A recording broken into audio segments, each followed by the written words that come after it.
Baik, selamat pagi semuanya. Assalamualaikum warahmatullahi wabarakatuh. Waalaikumsalam. Waalaikumsalam. Baik, ketemu lagi kita hari ini untuk melanjutkan membahas materi pembelajaran kita tentang induksi elektromagnetik. Ya, tentu bahagia rasanya saya bisa berjumpa dan menatap kalian satu persatu. Tentu diawali dengan doa nanti kita dengan harapan bahwa apa yang akan kita pelajari pada pagi hari ini diberikan kemudahan, kelancaran, dan ilmu yang kita dapatkan menjadi ilmu yang bermanfaat dan ilmu yang berkah untuk kehidupan kita. Baik anak-anak sekalian, kita akan awali dengan doa. Doa akan dipimpin oleh sahabat kita, Saudara Ardan. Silakan Ardan.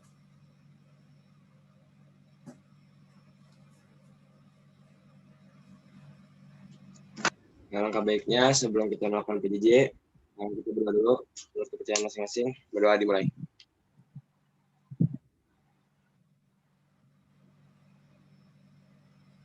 Berdoa selesai.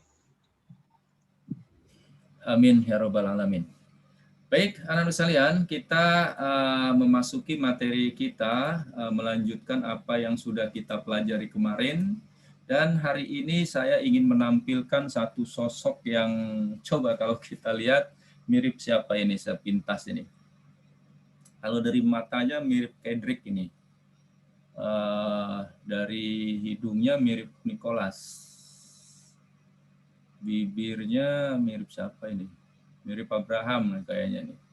Siapa yang kenal siapa gambar yang saya tampilkan di depan itu?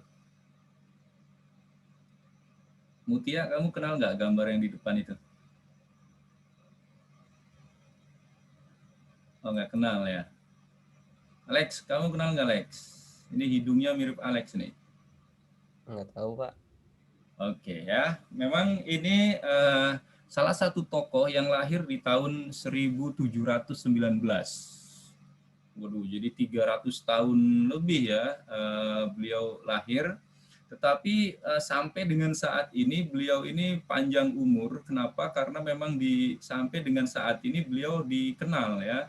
Karena apa? Karena jasa-jasa beliau yang menyumbangkan ilmu pengetahuan yang akhirnya diterjemahkan dalam bentuk teknologi. Maka selalu kita sampaikan bahwa fisika hari ini itu nantinya akan menjadi teknologi di esok hari. Nah, beliau yang ada di layar itu adalah Michael Faraday, orang Inggris dia, lahirnya di tahun 1791. Ya, jadi di 1791 meninggal ketika usianya 75 tahun. Nah, kenapa beliau saya tampilkan? Karena hari ini kita akan membahas tentang hukum Faraday. Dan beliau ini mendapat julukan Bapak Listrik. Nah, artinya apa? Artinya dari penemuan beliau, bahwa dari penemuan beliau, maka listrik-listrik yang sekarang kita gunakan, termasuk yang sekarang kita pakai untuk PJJ, untuk pencahayaan, kemudian untuk untuk power dari laptop maupun handphone Anda, ini berkat jasa dari beliau, dari penemuan si Faraday.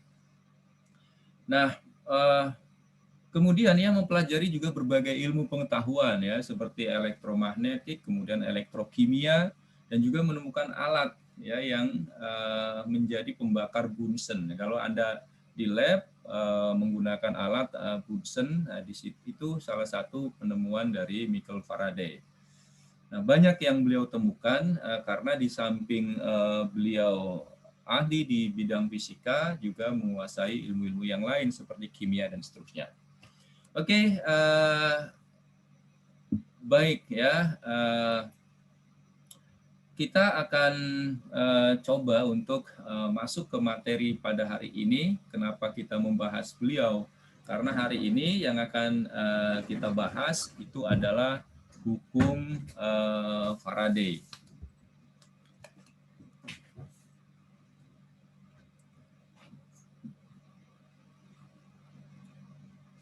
Oke, saya sambil admin ya.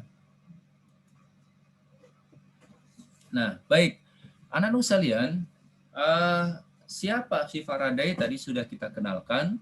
Lalu apa hubungan beliau dengan Ørsted?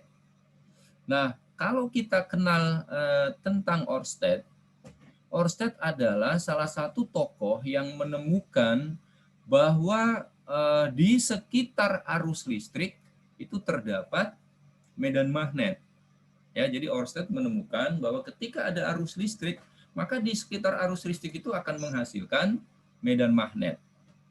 Nah, sedangkan si Faraday ini, beliau ini kebalikannya.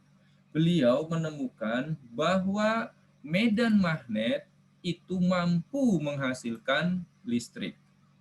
Nah, bagaimana caranya medan magnet ini kok mampu menghasilkan listrik? Caranya seperti di pertemuan kemarin, yaitu dengan kita merubah-ubah garis-garis medan magnet, ya kan? Dengan kita merubah-ubah garis-garis medan magnet, kemarin dengan 4 cara, bahkan dengan cara yang kelima, yaitu dengan menggunakan generator luncur, maka ketika garis-garis medan magnet itu bisa kita ubah-ubah, maka perubahan garis-garis medan magnet itu akan menghasilkan arus listrik. Nah, arus listrik dihasilkan karena ada beda potensial. Nah, dalam hal ini beda potensial yang dimaksud adalah GGL induksi atau gaya gerak listrik induksi. Nah, hukum Faraday mengatakan bahwa besarnya GGL induksi itu bergantung pada kecepatan gerak magnet dan perubahan flux magnetik setiap saat. Nah, maksudnya gimana? Coba ya, saya ingin mengulang lagi di pertemuan pertama, ya kan? Kalau saya punya sebuah kumparan, kemudian saya punya magnet, maka di situ akan terdapat garis-garis medan magnet, ya kan? Jadi terdapat garis-garis medan magnet yang keluar dari utara dan masuk ke selatan. Ketika garis-garis medan magnetnya ini kita masukkan dan kita keluarkan ke dalam kumparan, maka di situ akan terjadi perubahan garis-garis medan magnet. Semakin cepat perubahan garis-garis medan magnetnya, ya semakin cepat perubahan garis-garis medan magnetnya, maka GGL induksi yang dihasilkan akan makin besar. Nah, itulah yang dimaksud oleh hukum Faraday. Ya, jadi itu yang dimaksud oleh hukum Faraday. Nah, jadi hukum Faraday mengatakan bahwa besarnya GGL induksi itu tergantung pada kecepatan gerak magnet atau yang kita kenal dengan nama perubahan flux magnetik. Nah, sekarang yang jadi pertanyaan, kalau ini adalah perubahan flux magnet, apa sih sebetulnya flux magnetik itu? Nah, coba, kan kemarin kita sudah belajar flux listrik ya. Asyam, kalau menurut kamu, apa sih flux magnetik itu, Asyam?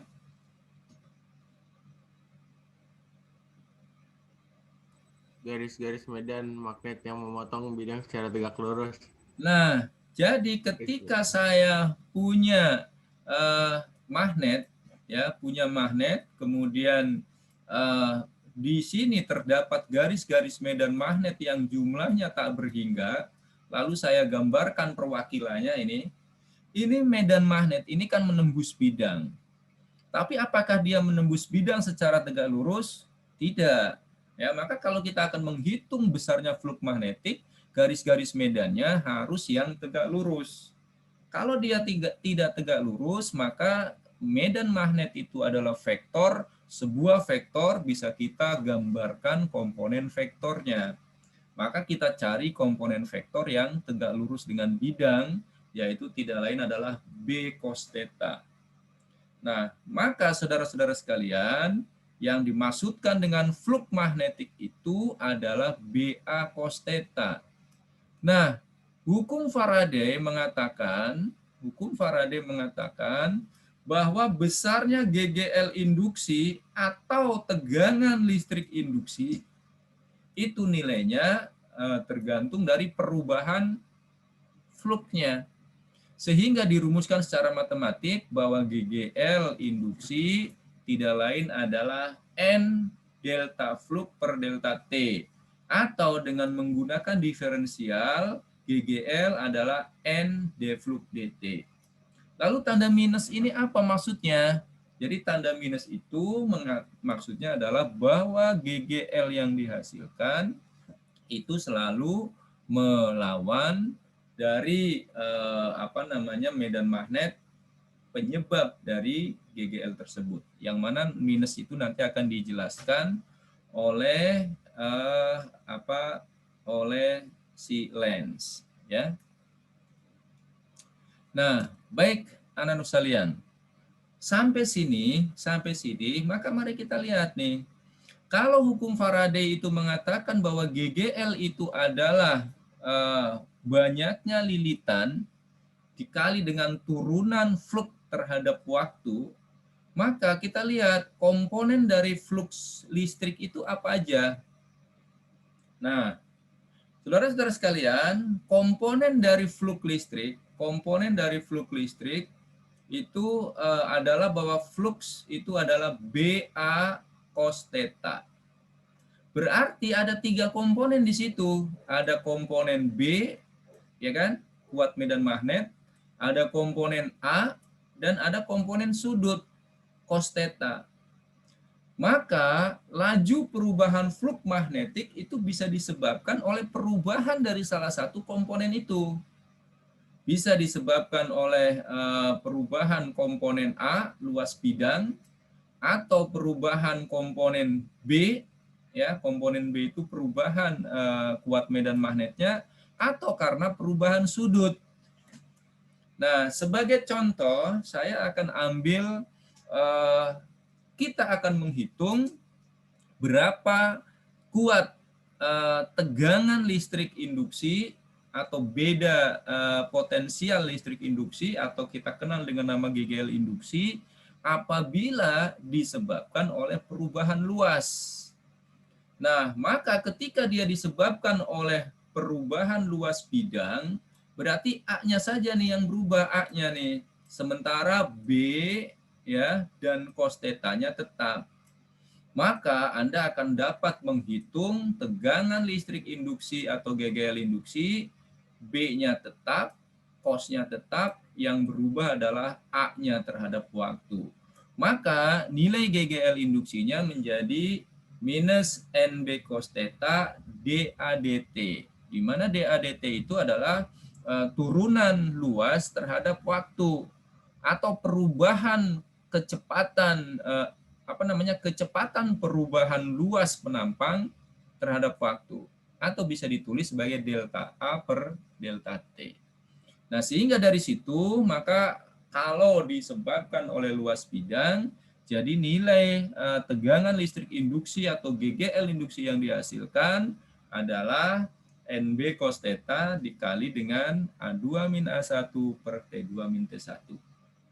Nah, Pak, kan di situ ada 3 komponen. Misalnya yang berubah B-nya gimana? Atau misalnya yang berubah sudutnya itu bagaimana? Nah, maka ketika yang berubah itu adalah luasnya, maka kita gunakan persamaan ini. Ketika yang mengalami perubahan itu medan magnetnya, kita gunakan persamaan ini. Dan ketika sudutnya yang berubah, kita gunakan persamaan ini. Nah, dari 3 persamaan ini, kemudian nanti kita aplikasikan dalam bentuk soal, maka nanti Anda dianggap mampu menguasai hukum Faraday. Ya, dan hari ini itu saja materinya ya. Jadi ini saja materinya. Kita akan coba untuk perkuat konsep tentang hukum Faraday ini melalui beberapa soal ya. Maka nanti siap-siap kalau di antara kalian saya tunjuk. Nah, namun saudara-saudara sekalian, sebelum kita ke soal hukum Faraday, ayo kita coba mereview kembali tuh soal materi yang kemarin ya, soal nomor 3. Baru nanti kita ke soal nomor 4. Jangan sampai materi yang kemarin lupa. Oke ya, kita lihat dulu soal nomor 3. Kawat AB panjangnya 50 cm. Maka 50 cm ini apa, Asyam, simbolnya? L. Boleh, Pak. Oke. Digerakkan dalam medan magnetik homogen. Medan magnetik homogennya B. Dengan kecepatan berarti V 30 meter per sekon. Bila hambatan seluruh rangkaian antara A dan B, berarti R ya, R antara A dan B adalah 15 ohm, maka besar dan arah gaya Lorentz. Ya, jadi yang ditanya berapa besar gaya Lorentz, kemudian arah. Nah, ini sengaja kita sampaikan dulu sebelum kita masuk ke Faraday, supaya yang materi yang sudah lewat Anda tidak lupa. Saya kasih waktu 1 menit, setelah itu saya akan tunjuk satu-satu ya.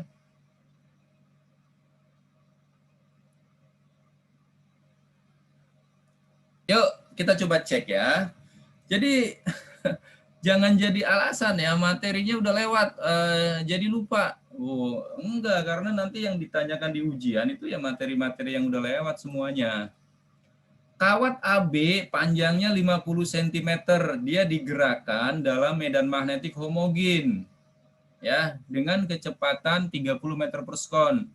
Hambatannya itu R, ya kan? Tentu hambatan itu nanti kaitannya dengan tegangan listrik dan arus listrik. Maka besar dan arah gaya Lorentz. Oke lah ya, sebelum Anda menghitung besar gaya Lorentz, mari kita tentukan arahnya dulu. Ya, kita tentukan arahnya dulu. Nih, Anda fokus dulu nih, coba lihat ke kamera saya. Ya. Pertama, kita harus 2 kali menggunakan aturan tamparan tangan kanan ya. Kita gunakan aturan tamparan tangan kanan yang kedua dulu, di mana jempol menunjukkan arah kecepatan, ya kan? Lalu 4 jari ini menunjukkan arah garis-garis medan magnet, ya. Lalu arah tamparan itu adalah arah arus listrik.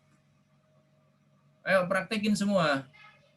4 jarinya itu ke depan, ya kan? Karena medan magnetnya gambarnya silang tuh. Pramudia praktekin, mana jempolmu? Lalu jempolnya ke arah V, begini.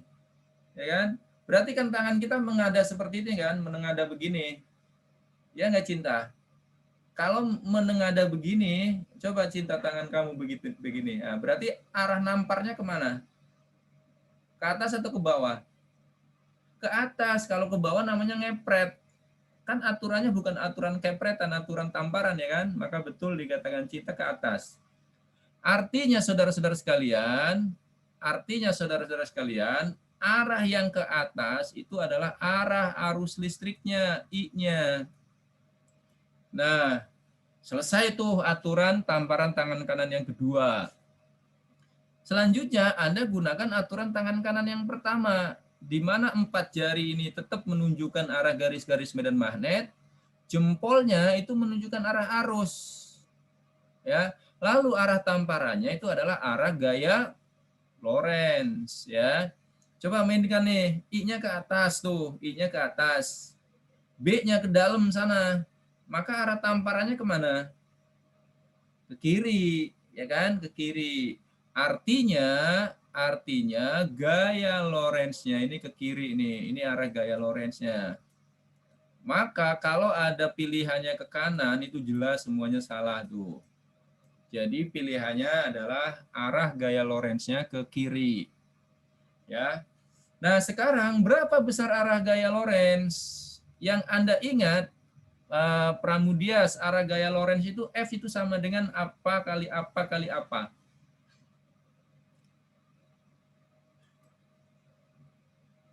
Ingat ya, kamu kalau habis makan biasanya ada tagihan, itulah arah gaya Lorentz. Jadi arah gaya Lorentz, F gaya Lorentz itu adalah BIL. B I L, sin theta, ya kan?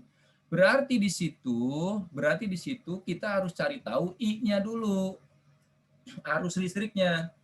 Kan arus listriknya belum ada kan? Maka kita cari tegangannya. Nah, jadi tegangan atau GGL sama dengan B kali L kali V. Ya kan? Nah, dari situ kalau B-nya kita masukin, L-nya kita masukin, V-nya kita masukin, maka kita dapatkan tegangan listriknya nih. 15 kali 10 pangkat min 2 volt. Nah, kalau GGL-nya atau tegangan listriknya ketemu, kemudian kita ingin menghitung arus listrik, maka kita gunakan hukum Ohm. Apa kata hukum Ohm? Bahwa V itu adalah I dikali R, gitu kan? Apa sih V itu? V itu tegangan listrik. Nah, karena materi kita sekarang sedang listrik magnetik, maka tegangan listrik itu ya sama dengan GGL induksi. Ya, tegangan listrik induksi.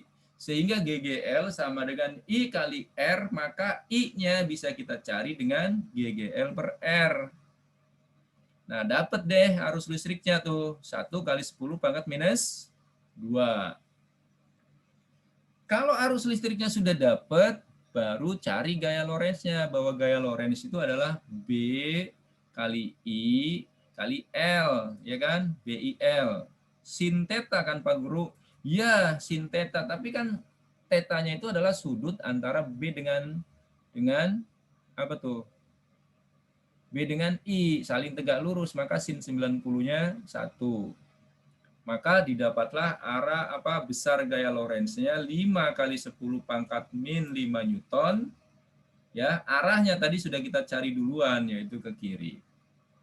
Nah, dengan demikian maka jawaban dari sahabat kita Saudara Alan tadi tepat sekali ya. Jawabannya adalah A. Ke kiri. 5 kali 10 pangkat minus 5 ya. Nah, inilah saudara-saudara sekalian materi di yang sebelumnya ketika kita membahas tentang GGL induksi. Nah, sekarang akan kita pertajam materi itu dengan gaya Lorentz. Dengan hukum Faraday. Coba kita lihat soal nomor 4 ya. Kumparan dengan 50 lilitan. Ya, berarti 50-nya ini apa nih? N, ya kan? Bergerak selama 0,02 detik. Berarti ini apa? Delta T-nya, ya kan, selang waktunya, yaitu selama 0,02 detik. Dari medan yang berkekuatan 34 kali 10 pangkat min 5 Weber. Nah, coba tuh di situ medan magnet tapi kok satuannya Weber. Harusnya kalau medan magnet itu Tesla, ya kan? Maka kalau di situ satuannya sudah Weber, berarti dia flux. Ya, sudah garis-garis medan magnet yang menembus bidang secara tegak lurus.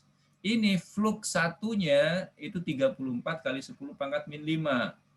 Lalu pindah menjadi flux 2-nya itu jadi 4 kali 10 pangkat minus 5.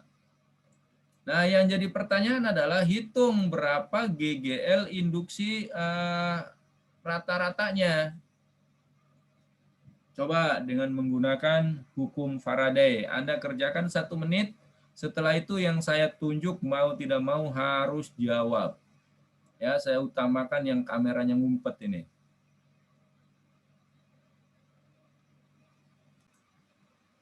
Dijawab oleh seniman kita nih, Febri. Sudah keren nih Febri, udah kayak vokalis band. Ya, Pak. Berapa hasilnya, Feb? 0,75. 0,75 apa? Volt. Oke ya, keren ya. Jadi ini ya, ini artinya saudara-saudara sekalian, hukum Faraday ini komponen yang berubah itu adalah fluxnya. Maka karena GGL itu adalah min ND flux DT, ya langsung saja kan fluxnya udah berubah kan. Maka GGL itu tidak lain adalah minus N, jadi minus N dikali delta flux. Delta fluxnya ya berarti flux 2 minus flux 1, ya kan? Dibagi dengan delta T. Nah, dari sini maka langsung didapatkan 0,75 volt. Nah, itulah yang dimaksud dengan GGL induksi atau tegangan listrik induksi. Nah, tentu soal nomor 4 ini masih pemanasan ya. Yuk, sekarang kita masukin ke soal yang agak sedikit lebih seru. Ya, kali ini saya kasih waktu 2 menit. Ya, perhatikan soal di depan tuh semuanya ya.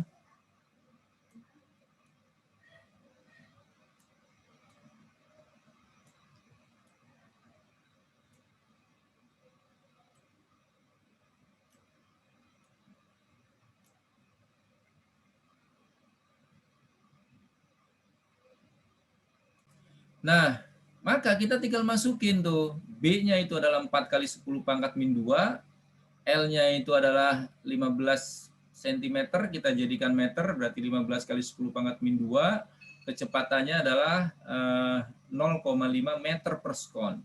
Maka didapatkan, ini dia GGL induksinya 3 kali 10 pangkat min 2 volt. Oke, paham sampai sini? Ilham, paham Ilham sampai sini? Nah, sekarang yang A-nya.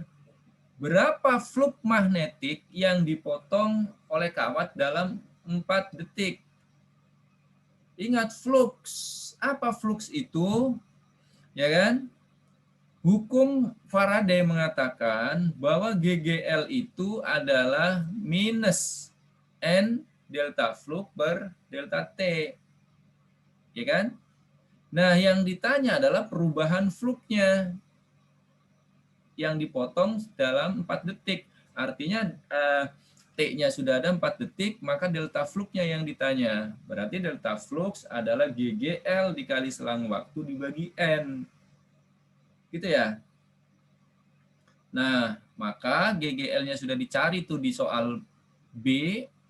Jadi kita tinggal masukkan saja angkanya ya. GGL-nya adalah 3 kali 10 pangkat minus 2. Minus 3 dikali delta T-nya itu adalah 4. Ya kan? Dibagi dengan N-nya itu 1. Ya, dianggap hanya 1 kawat melingkar saja. Maka didapatkan delta fluxnya 1,2 kali 10 pangkat minus 12 Weber. Oke. Paham sampai sini, Azhar? Oke, Tiffany, oke sampai sini? Ya, baik. Sekarang kita coba cek nih pertanyaan berikutnya. Berapa besar kuat arus jika hambatannya 0,03 ohm? Maka kita gunakan hukum apa nih? Hukum Ohm. Elizabeth, berapa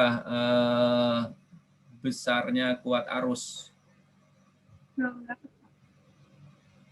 Belum. Hari ini.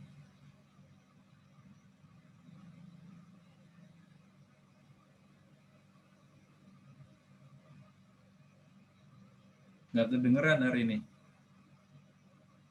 Nah, oke. Boleh langsung dicoret-coret ya. Asyam, kamu boleh mencoret-coret tuh. Tadi Asyam sudah mau mulai nulis. Silakan Syam. Yang pakai mouse bisa langsung ditulis tuh. Ini Pak. Bentar.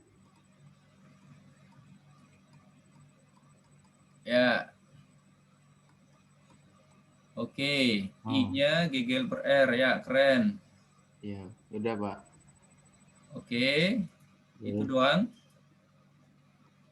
Berarti GGL-nya sudah didapatkan di A, ya kan? R-nya itu 0,03 ohm. Ya, oke. Asyam keren, sudah menjawab ya.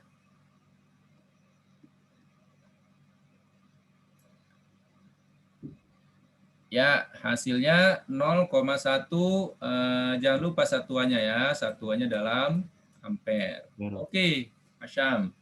Sip, Makasih, Pak. itu jawaban yang C. Nah, sekarang yang D.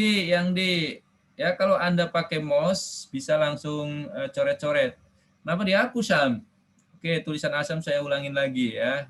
Oke, tulisan Asyam begini saya perkecil ya. Nah, silakan Alan. Alan sudah mulai coret-coret. Silakan Alan kerjakan yang D. Berapa gaya Lorentz yang bekerja?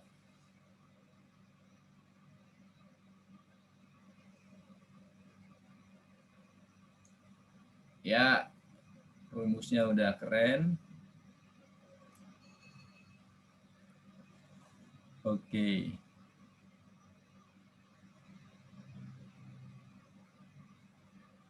Ya, oke, keren Alan.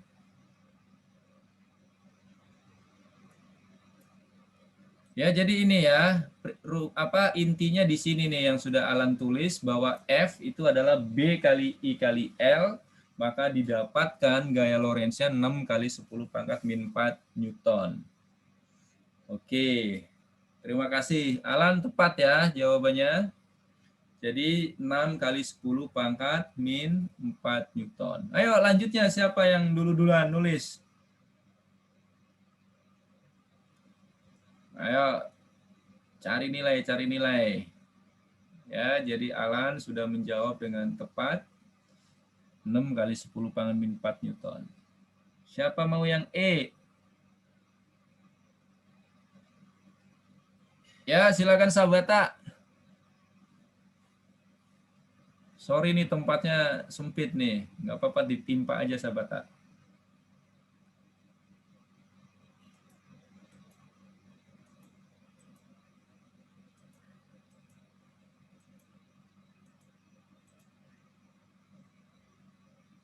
Ya, oke. Sudah keren Sabata jawabannya.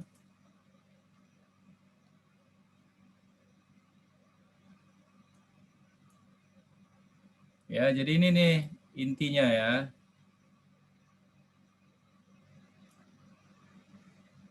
Oke, Alan bisa dibantu dihapus dulu tulisan kamu, Lan.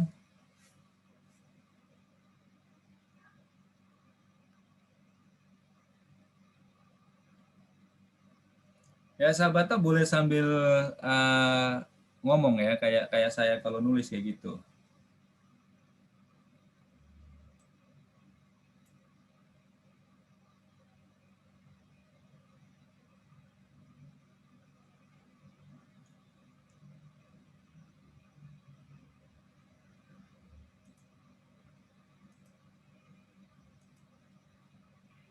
Jelas, Pak. Oke ya. Keren saya rasa ya, Sabata sudah menjawab dengan sangat baik tuh. Yang E itu berapa energi listrik yang terjadi atau energi listrik yang dihasilkan dalam 4 detik. Maka energi listrik W itu adalah V kali I kali T. Benar ya. Maka tinggal kita masukin V-nya sudah dicari nih oleh tadi oleh saya ya V-nya. Kemudian I-nya udah dicari oleh Asyam. Lalu T-nya sudah ada di data, sehingga didapatkan W sama dengan V kali I kali T, atau V-nya itu tidak lain adalah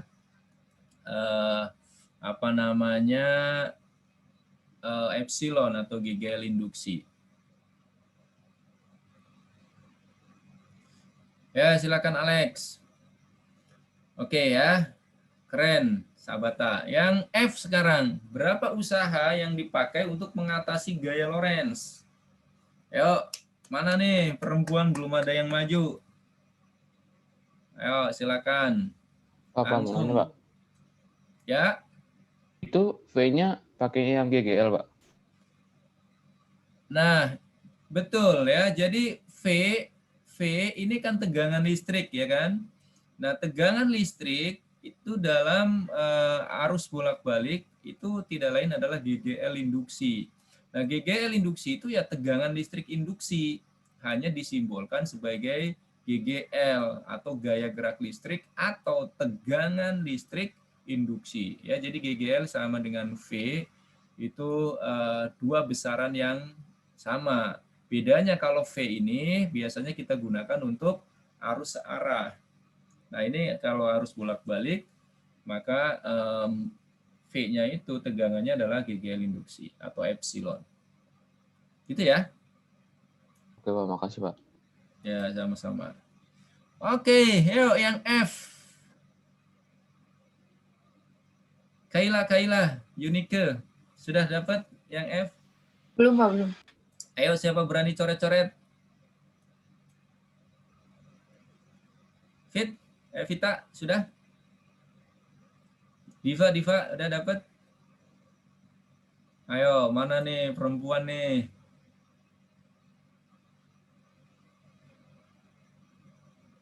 Coba gadis Jerman, Aisyah. Kamu coret-coret Aisyah. Bentar, Pak, belum. Kalau begitu Alisa aja tuh yang suruh ngerjain.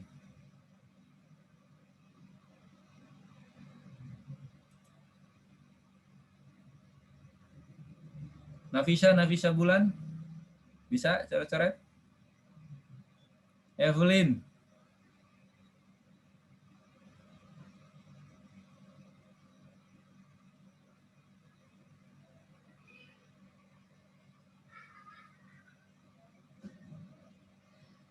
Evelyn juga belum mau coret-coret. Ayo mana nih siapa yang berani coret-coret duluan? Aska, mungkin Aska.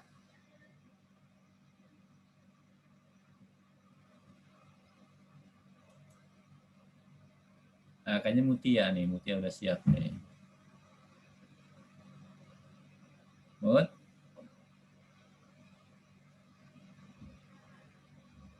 Firanda. Ya, Mut. Gimana, Mut? Mutia siapa, Pak? Hah? Mutia siapa? Mutia siapa ini ya? Mutia yang IPA 1 nomor absen 24. Belum, Pak. Oh, belum. Belum, Pak. Oh, Mutia ada 2 ya?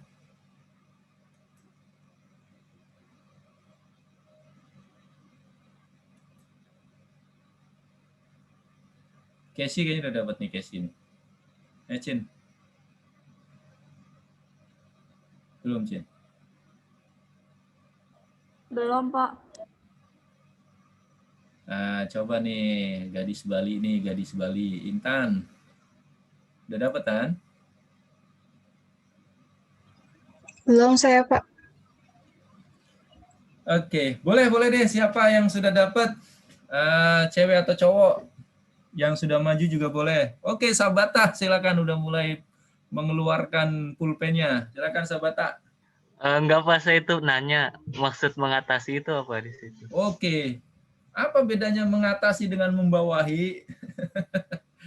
Jadi mengatasi itu untuk menahan ya, untuk melawan. Jadi kan ada besar gaya Lorentz itu kan. Gaya Lorentz itu kan bisa berupa dorongan ya kan atau tarikan.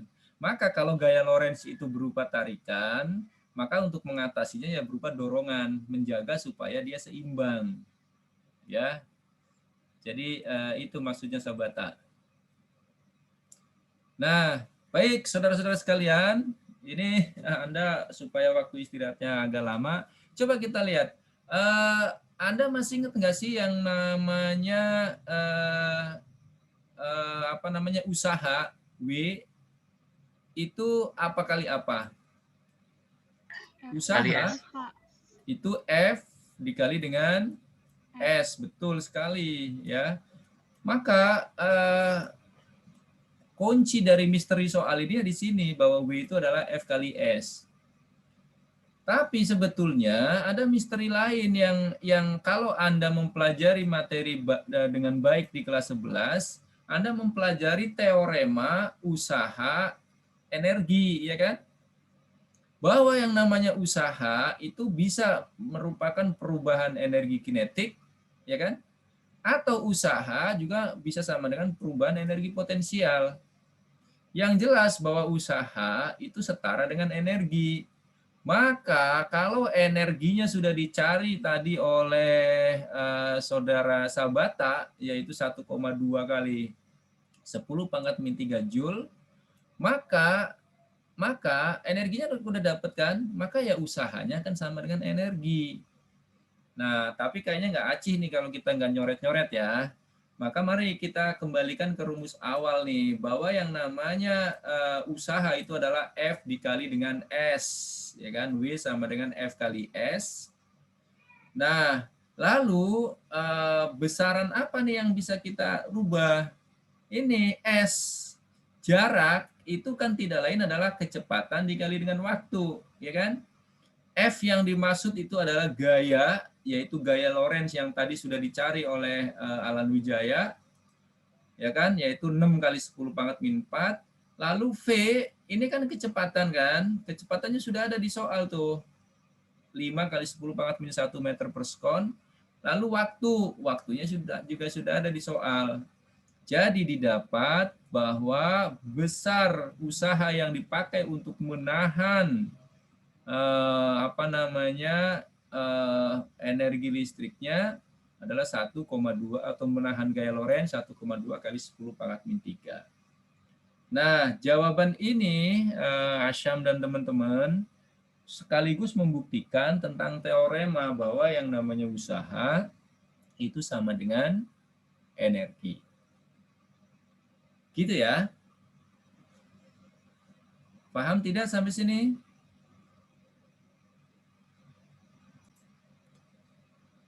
Baik, kalau tidak ada pertanyaan, maka berakhir sudah untuk kegiatan pembelajaran kita pada pagi hari ini. Soal yang kita kerjakan, sekali lagi hanya sampai dengan nomor 5 tadi, maka nomor 6, 7, 8, 9, 10, 11 silakan Anda kerjakan di buku catatan Anda untuk Anda jadikan portofolio untuk mempelajari materi di bab ini dengan baik. Kalau nanti ada masalah, ada pertanyaan, Anda bisa diskusikan dengan teman-teman Anda. Ya, bagi Anda yang belum mengunduh atau mendownload file PPT atau PDF PPT kita, ini saya sudah tempelkan di Google Classroom ya. Silakan Anda bisa download atau bahkan saya sudah kirim kalau nggak salah melalui grup WA. Nah, sebaiknya di samping Anda download, kalau Anda ada fasilitasnya bisa Anda print. Sehingga di kertas itu Anda bisa coret-coret dengan enak. Oke, baik. Karena tidak ada pertanyaan, maka kita akhiri pertemuan pada pagi hari ini dengan doa lagi yang dipimpin oleh Ahmad Gaisan, IPA 1 nomor absen 1. Silakan pimpin doa penutup. Sebelum kita mengakhiri pembelajaran fisika pada pagi hari ini, alangkah baiknya kita tutup dengan doa menurut agama dan kepercayaan masing-masing. Berdoa dimulai.